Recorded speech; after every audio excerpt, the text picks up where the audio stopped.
To become a WebStarts designer, the first thing you'll need to do is create yourself a WebStarts account. To do this, go to webstarts.com and click on the Sign Up It's Free button. Next, choose a design for your website. I think it's a good idea to choose a design from the web design category.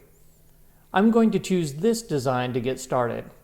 Next, enter your name along with your email address into the field provided.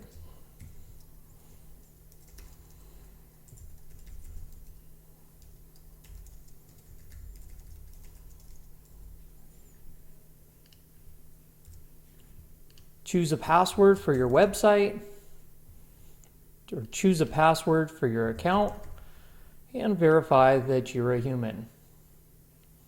Click the button, and I'm not going to save my password for now.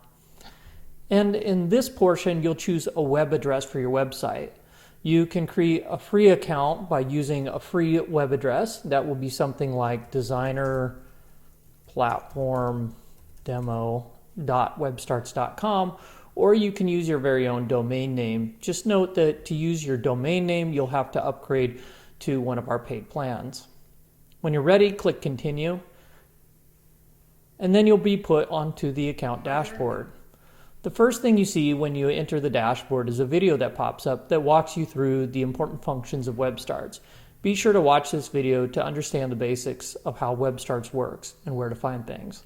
I'm going to close the video out, but you can bring it back at any time by clicking this little arrow button in the top right-hand corner of the dashboard. To get busy editing your website, click Edit Website. This loads the WebStarts page editor where you can drag and drop whatever you would like, wherever you would like it to appear. Be sure to customize things like your form and your portfolio gallery with some of your previous work. Now that you have a website, let's see what it takes to convert it to the designer platform. Go out to Dashboard and click on Become a Designer. Click Sign Up Now and complete the form below. Once you've completed the form, we'll review your application and approve you to become a designer with WebStarts. Thanks for watching. If you enjoyed the video, be sure to click the subscribe button right here. And if you'd like to see even more videos on search engine optimization, internet marketing, and web design, click the Watch More button here.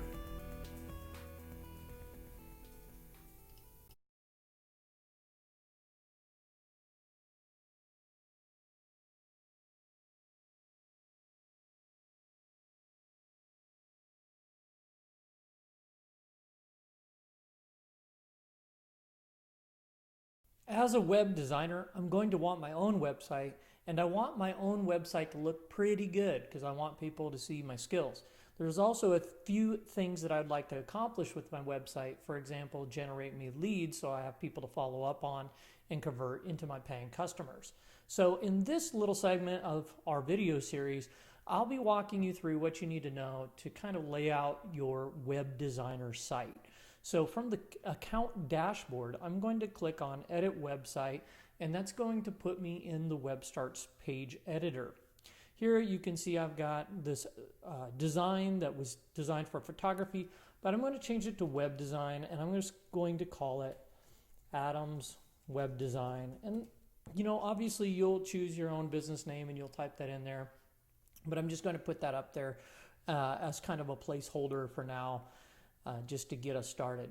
The next thing you'll want to do is make sure that you have a concise headline. When people come to your page, they're only going to give you about 4 or 5 seconds to make sure that they're on a relevant website. In other words, they did a search on Google or Yahoo or somewhere on the web.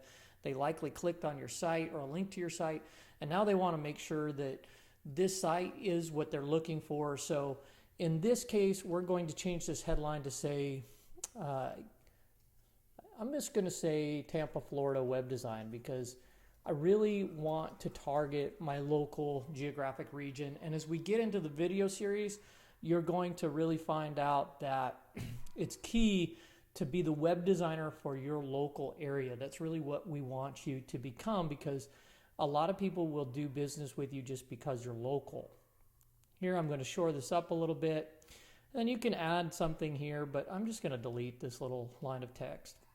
And the next thing that every web design website should have is a clear call to action. It really doesn't matter what you're selling, you should have a clear call to action. I'm actually going to drag that down a little bit.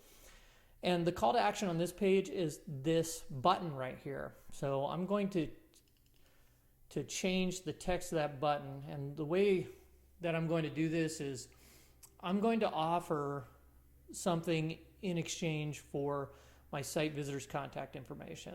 So somebody comes to my website, they're just going to click the back button and leave if they don't see something they like. Or even if they do see something they like, it's highly likely that they'll click that back button and then I'll never hear from them again. So it's really important to have a strong call to action and then offer them something of high perceived value in return for their contact information. And what I'm going to offer is a free one-page mock-up for their business. So I'm going to add that text.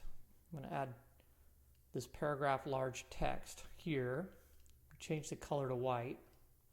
It's a little easier to read. And then I'm going to expand it out the width of my page guidelines. And then I'm going to center it and select in the box. And then I'm going to say, get your free one-page website mock-up when you click the button below. And then I'm going to take this button